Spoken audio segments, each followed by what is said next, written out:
do so, and there's also a link to buy me a coffee and to join the channel in the description as well if you're interested in that. But yeah, welcome back to yet another video.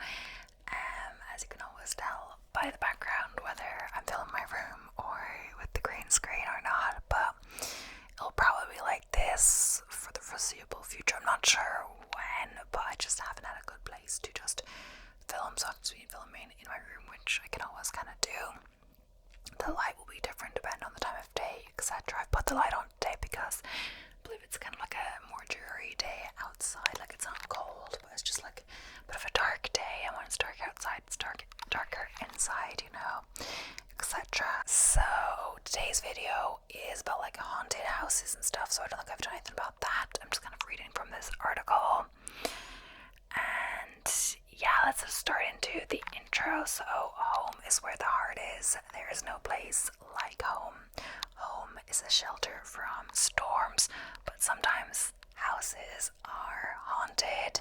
As much as we love to devour the haunted house trope in thrillers, horror movies, and spooky books, there's nothing quite as fascinating and unsettling as real haunted house ghost stories.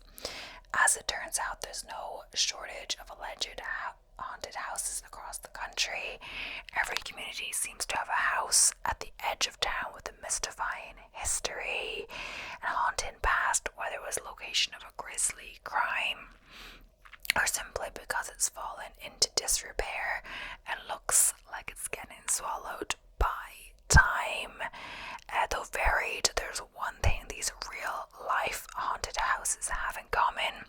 Each one has a bring you to the edge of your seat story to tell. So, from unsuspecting farmhouse in the Midwest to sprawling Gilded Age East Coast mansions, classic storybook cottages in Hollywood, and even a bungalow in tropical Honolulu, we scoured the country for the most compelling and creepiest tale of real life haunted houses. So now, without further ado, read through a collection of true stories about home. It's hiding, scary, and oftentimes sad pasts. But take heed, learning about freaky places in the dark or by yourself will likely keep you up at night, as was the case for us. But the fascinating backstories are well worth the thrill. So yeah, you've been warned if you're listening to this at night, as you might be the ASMR, but not always. Like, sometimes people listen to ASMR not at night, sometimes I listen to it in the day, in the evening, etc. Just when I'm doing stuff related to videos in the background, etc. I love Ocean ASMR lately. She has really good roleplay. It's so natural, and she says she doesn't. No, does she say she doesn't script it? I don't think she scripts them. I think she said that, I'm not sure. But like, she obviously, when I say that, like, she obviously, you know, has a story, etc. But I mean, she doesn't have like a full-on script, I think. But yeah, she's a natural. But either way, I find it really difficult to read from this computer in this room. I gotta like put a table in front of me or something. But yeah, let's hope this whole situation is temporary. So, Victoria's Black Swan Inn in San Antonio, Texas, and as probably was made obvious by the intro, these are houses in the United States. So yeah. Victoria's Black Swan Inn is a lush 35-acre home and wedding venue cloaked by 100-year-old oak trees in San Antonio, Texas. While it's a romantic scene ideal for nuptials, it's also allegedly infested by the spirits of those who lived and died on the property. Built in the mid to late 1800s on a plot of land where 50 years earlier 60 Mexican soldiers were killed in the Battle of Salado, the Greek rival manor has had a plethora of owners, many of whom were prominent San Antonio socialites and are also said to still be lingering there in the afterlife. Once operated as a dairy farm, the barn behind the primary residence is the most haunted building on the property. Many of the earlier occupants, including members of the Ripstein and Mahler families, spent their lives there, occupants included sisters Catherine Holbrook and Blanche Woods, Catherine's husband, who died at home, and Blanche's children and grandchildren. Almost all of them are said to haunt the estate.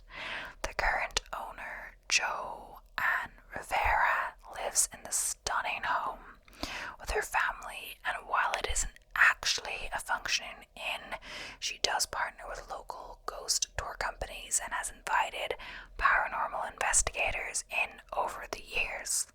Some theorize that perhaps the paranormal activity is being caused by a particularly menacing anchor item, a porcelain doll. Rivera is an avid collector. So the next one is Soden House in Los Angeles, California, or LA.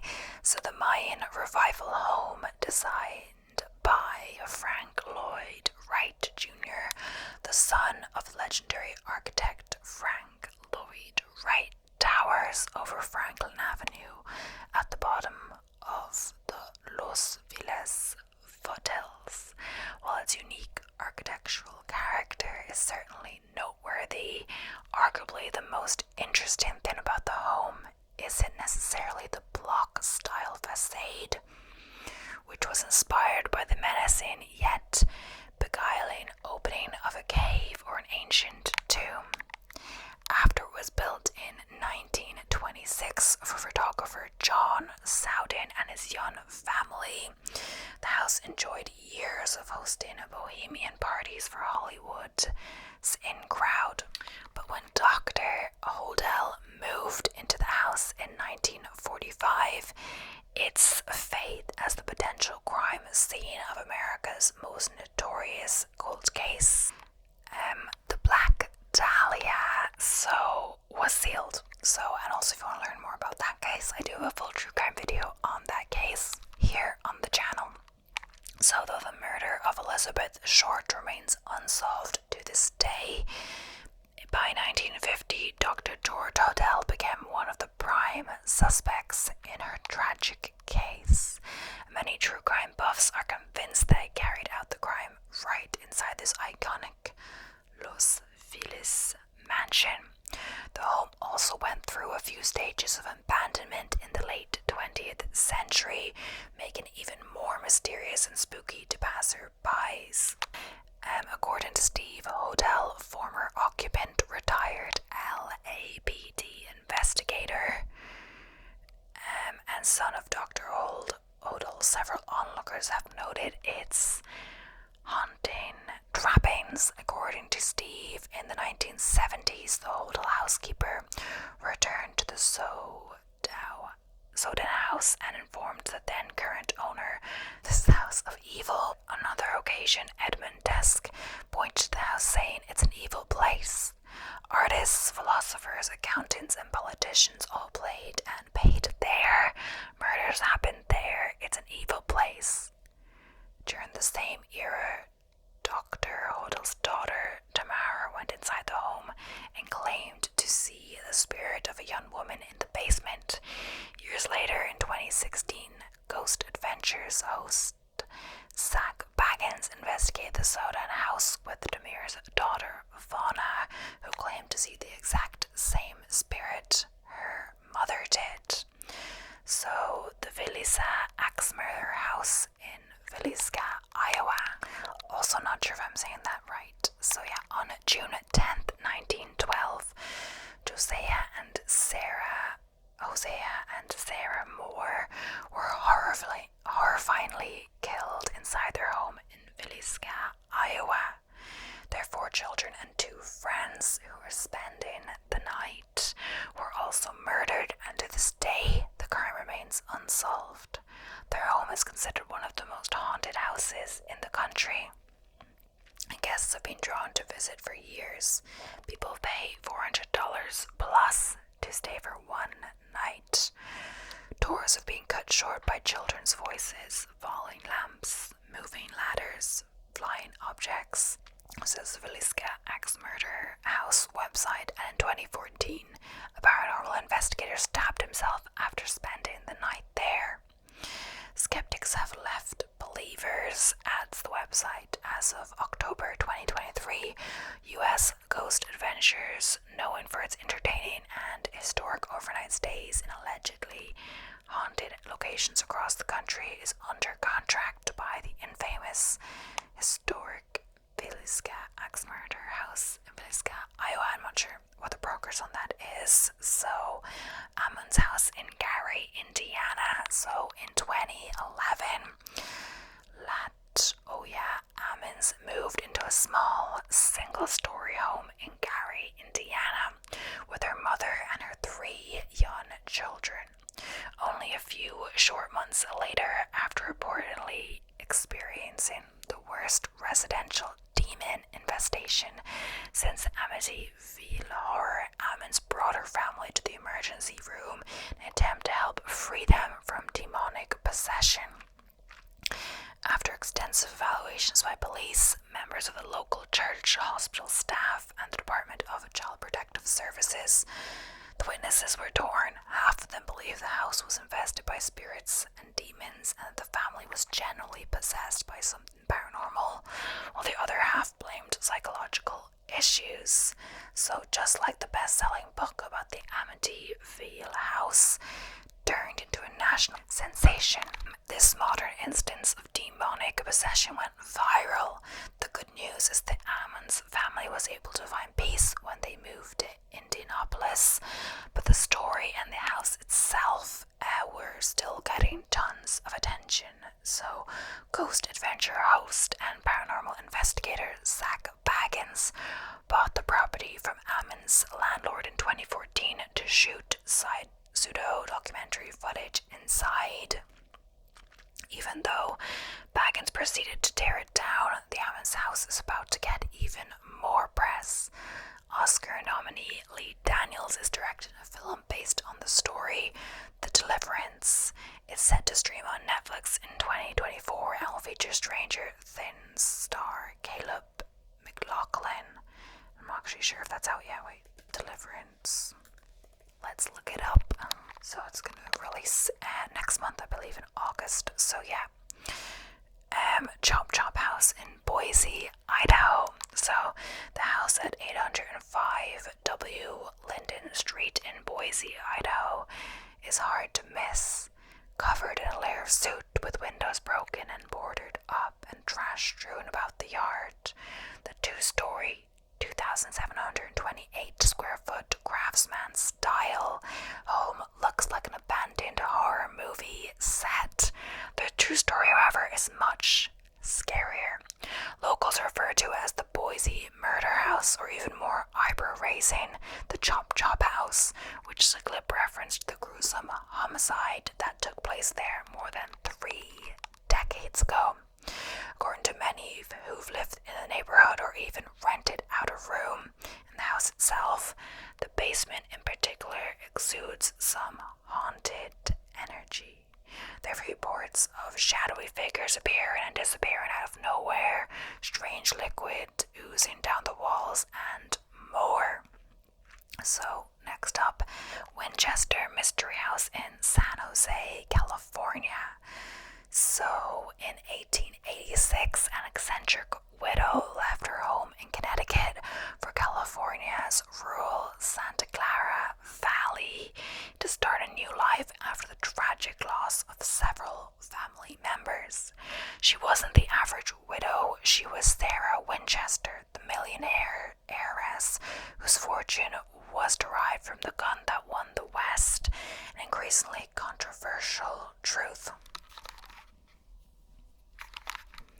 Once in the Bay Area during the height of spiritualism and well before the 19th Amendment, Winchester managed her own finances and acted on passion for architecture and design by overseeing the never-ending construction project of a rambling mansion in San Jose. She named the rambling project Landa Villa, I'm not sure how you say that, which she interpreted as a house on flat land, but today it's better known as the Winchester Mystery House. Her reclusive lifestyle, along with the restrictive gender norms of the era and the blood money she was associated with, caused neighbors and the local press less to speculate, and legends quickly began to swirl about the mysterious woman and her bewildering house. Though it was a modern marvel at the time, with indoor plumbing, multiple elevators, a hot shower, and central heating, the mansion was appraised having no value due to doors that opened to nothing but thin air, staircase that led straight into the ceiling, and its maze of labyrinthine hallways. Legends began swirling, speculating that Winchester's bizarre architectural choices were an attempt to rid the home of unwelcome spirits of the dead killed by the Winchester rifle, but defenders swear she didn't have a superstitious bone in her body. Regardless, it's possible that Winchester herself still haunts the halls of the house, Turner Museum today. So the next one we have to talk about before Amityville, I'm not sure if I'm saying that right, but we're going to skip that. So the Lemp Mansion in St. Louis, Missouri. So starting strong with a very scary house. The Lemp Mansion in St. Louis, which is known to be one of the most haunted places in America due to its tragic history and links to a wealthy beer baron, Adam Johann Lemp, a German immigrant, was the first person to produce and sell lager-style beer in the U.S. He stored the barrels in an underground cave system beneath the city to keep them cool pre-modern refrigeration. It was successful, but his son, William Lemp, is the one who really brought it to the next level. In the 1860s, William Lemp wanted to live closer to the industrial plant and start a family with his wife, Julia. So they built the foreboding home in the historic Benton Park neighborhood, right over the cave system. We smell a haunting. Everything seemed to take a turn for the worse in the new millennium, and William Lemp died by suicide in 1904 after his favorite of 5 sons, Frederick, died tragically due to complications of tuberculosis. A few years later, his wife also died of cancer in the house. In 1920, the youngest daughter, Elsa Lemp, mysteriously died in her home, not the Lemp Mansion. Then, in 1922, after running the company for years and seeing it flounder during the Prohibition era, William Lemp Jr. shot himself in the same room William Sr. died in. One of William Jr.'s brothers, Charles Lemp, lived in the home from the 1930s until 1949, when he shot his own dog in the basement of the home before dying by suicide in his room. That same year, the youngest surviving Lemp child, Edwin, sold the house and transformed it into a boarding house where reports of hauntings began. According to Destination America, witnesses have experienced burning sensations, slamming doors, disembodied moaning and crying, amongst other things. So today, the Lemp Mansion is a restaurant and inn that also holds events including weddings, murder mystery dinners, and even ghost hunting experiences. Okay then, so next one is Kasha House of Kamuki in Honolulu, Hawaii. So the Kasha House of Kamuki in Honolulu, Hawaii has been shrouded in mystery for decades. Its first bad press mention hit the Honolulu Star just months after the attack on Pearl Harbor in 1941. According to the article, police responded to a call from a woman shouting, "She's trying to kill my children, she's trying to kill my children."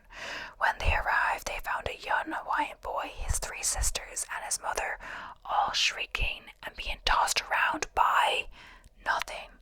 About 30 years later, other occupants of the same home, or 1 block away from the original spooky house, reported similar attacks by an unseen force, which the responding officers corroborated.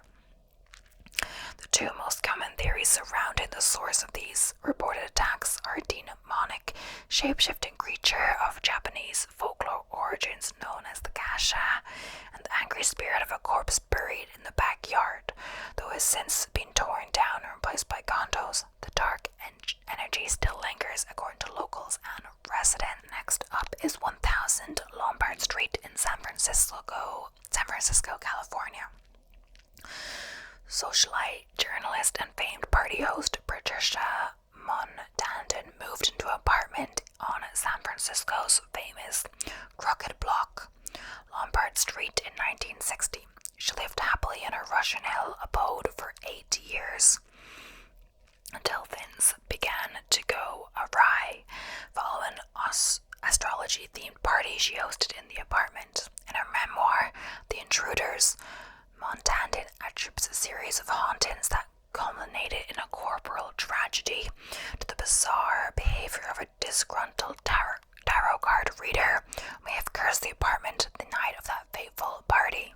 From eerie laughter and faint music seemingly coming from within the apartment on repeat, to constant rushes of cold wind despite locked doors and windows, and strange disembodied footsteps.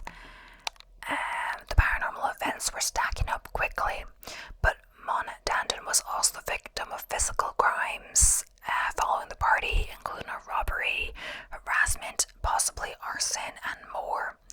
After a tragic fire at the apartment and the premature passing of 3 of her close friends, all of whom had separately lived in the apartment between 1968 and 1969, Montandon set off on her own investigation to uncover the root of the apparent curse on the 1000 Lombard Street.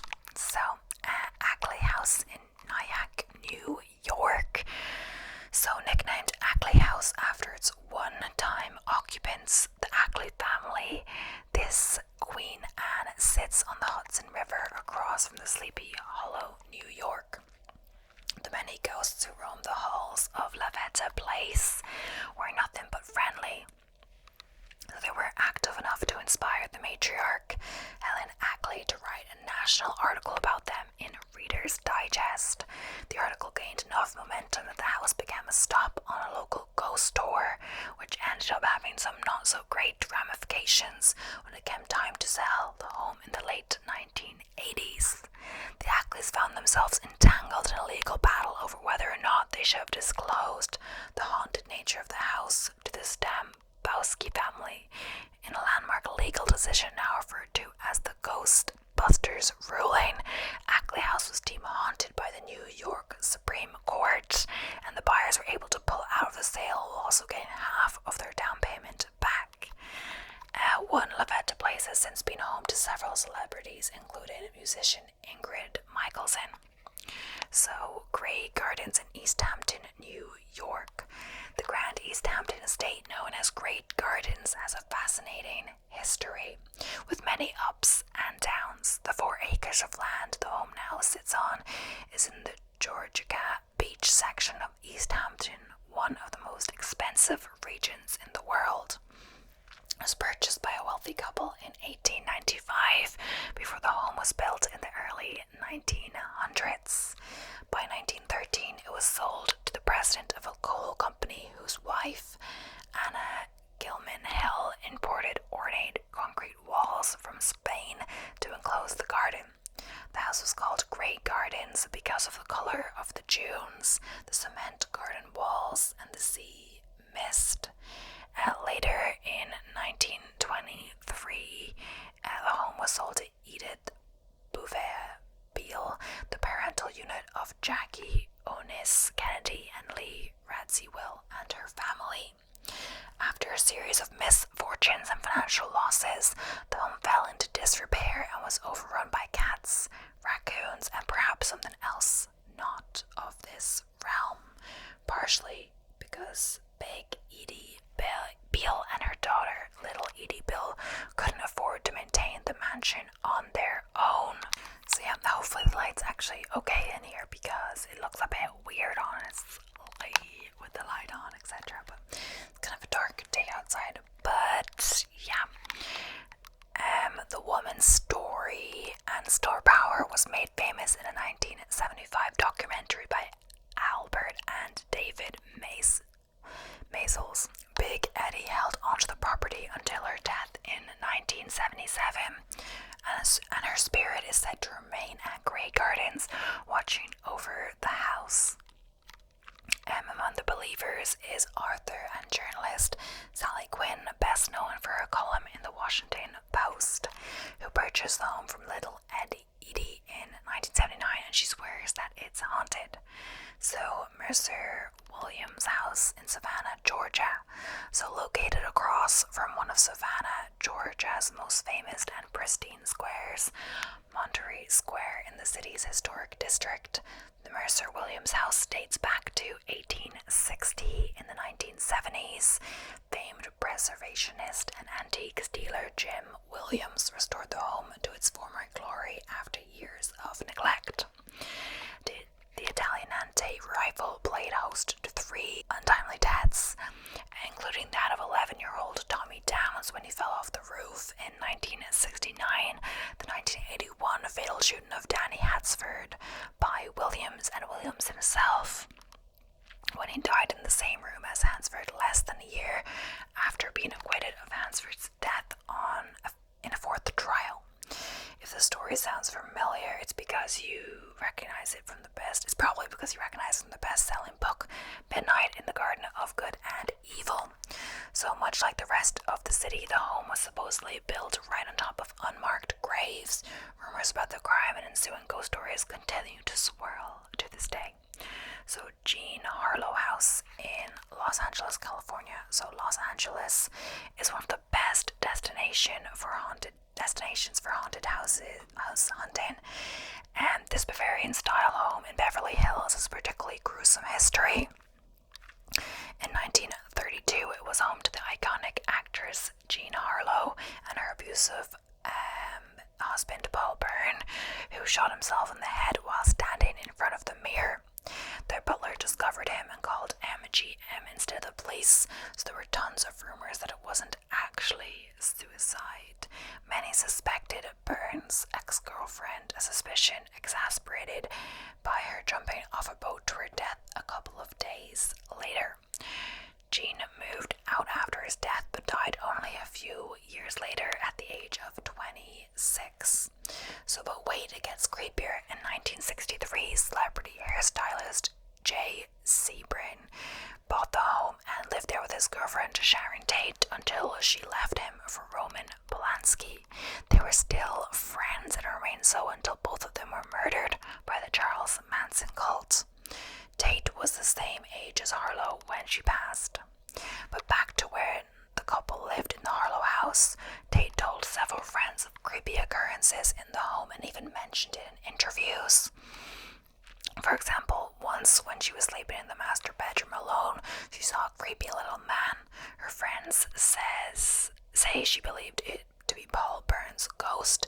She was so freaked out when she saw the alleged ghost that she ran out of the room and then saw Hannon, shadowy corpse with his throat slit in the hallway. There are also stories about 2 other people dying in the swimming pool over the years. So S.K. Pierce Mansion in Gardner, Massachusetts. Massachusetts has no shortage of haunted mansions, it seems, and the S.K. Pierce Victorian is one of the state's eeriest. The original occupant, Sylvester Pierce, had just started making his fortune in the furniture business when he built this home for himself, his son, and his wife, Susan. As a man about town, he hosted many notable people in his 7,000 square foot home throughout the years, including President Calvin Coolidge, Bette Davis, and Norman Rockwell. Only a week after moving into the home, Susan fell ill and passed away from mysterious bacterial disease. A year later, he married Ellen, a woman 30 years his junior, and had 2 more children. Years later, when both Sylvester and Ellen had passed away, his sons embarked on a fiery feud about the property as well as the furniture company. But the Great Depression swept in and made their choice easier since the company basically went bankrupt. The youngest son, Edward, was given control of the home when he turned it into a boarding house, became a hotspot for illicit activities, including the murders and sudden tragic deaths of several occupants, according to local lore. As a result of these violent ends,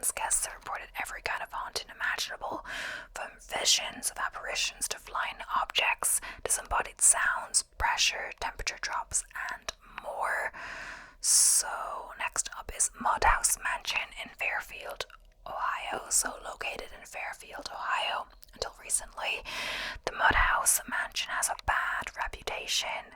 Nobody can seem to agree on when it was built, but it dates back between the 1840s and 1900. Unlike the other abandoned mansions on this list, you sadly can no longer visit, as the home was demolished in 2015 after not being occupied since the 1930s.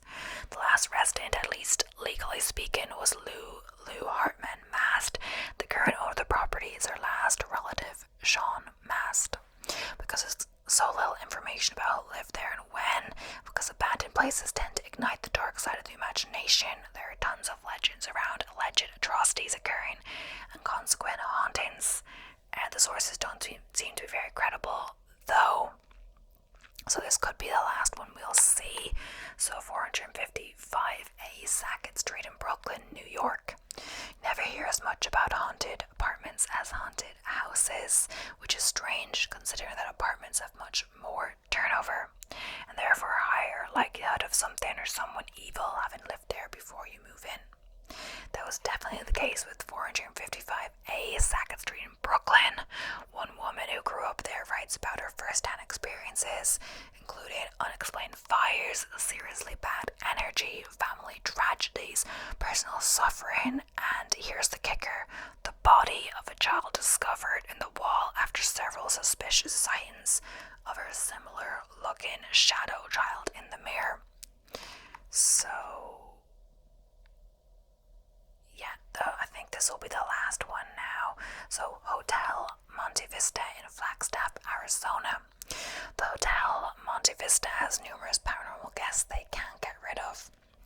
The hotel, which opened as the Community Hotel in 1927, named after the townspeople who helped raise the funds for its construction, has a history of underground opium dens, speakeasies, and gambling. Today, the hotel is known for the paranormal activity that haunts some of the rooms and halls. Guests who stayed in room 220 have experienced the TV changing channels on its own accord, and some have said they felt cold hands touching them in their sleep. There's also reportedly a phantom bellboy who knocks on doors and announces room service. But when guests get to the door, no one's there. One of the more popular and possibly most disturbing encounters is the sound of an infant crying in the basement. The hotel website reads, staff had found themselves running upstairs to escape the sound of the cries. Those sounds are very real to those who hear them. There has been no information that has explained the phenomenon. So, yeah, that is the end for today's video. I hope you enjoyed. Thank you so much for watching. Yeah, but I'll be seeing you in the next